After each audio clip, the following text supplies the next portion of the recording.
Hi everyone. तर आज घरी आलेले आहेत रिशूच्या आत्याबाई गुड्डीताई म्हणून आम्ही सगळेच निवांत गप्पा मारत बसलो होतो. गप्पा मारण्यात रिशूला आज अंघोळही घातलेली नव्हती म्हणून तिच्या मम्मीनेच तिला पटपट अंघोळ घातली आणि छानसा असा क्यूटसा हा ड्रेस घातला येलो कलरचा.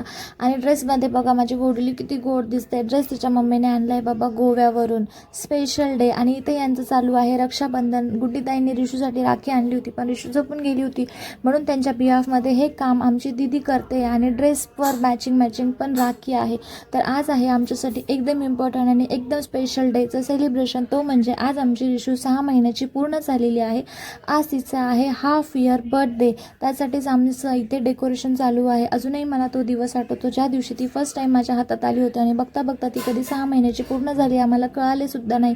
इथे आमचे घरातच छोटंसं सेलिब्रेशन चालू आहे. त्याच्या डेकोरेशनची तयारी चालू आहे. इथे दीदीची मॅडमची मस्त उगाचच मस्ती सुरू असते. त्यानंतर काम करता मला मध्येच भूक लागली होती म्हणून पप्पांनी गरमागरम जिलेबी आणली होती. त्याच्यावर मी मस्त ताव मारून घेतला. झाली आमची बर्थडे गर्ल रेडी आणि आम्ही तिला दिले आधी मामाला सांभाळायला.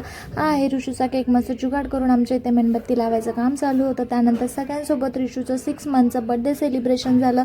आणि ॲक्च्युली मला खूप आनंद होत होता की आज 6 महिन्याचा बर्थडे आहे. पण मला असं वाटतं की ती एवढी पटपट मोठी नको व्हायला, पण ती खूप पटपट मोठी होते आहे.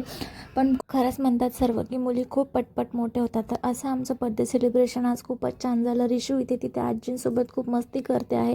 सगळ्यांचे जेवण झाले आणि खरंच खूप छान गेला आजचा दिवस आणि खूप छान झालं सेलिब्रेशन. चला आता पुन्हा भेटूया नेक्स्ट व्लॉगमध्ये. तोपर्यंत बाय बाय.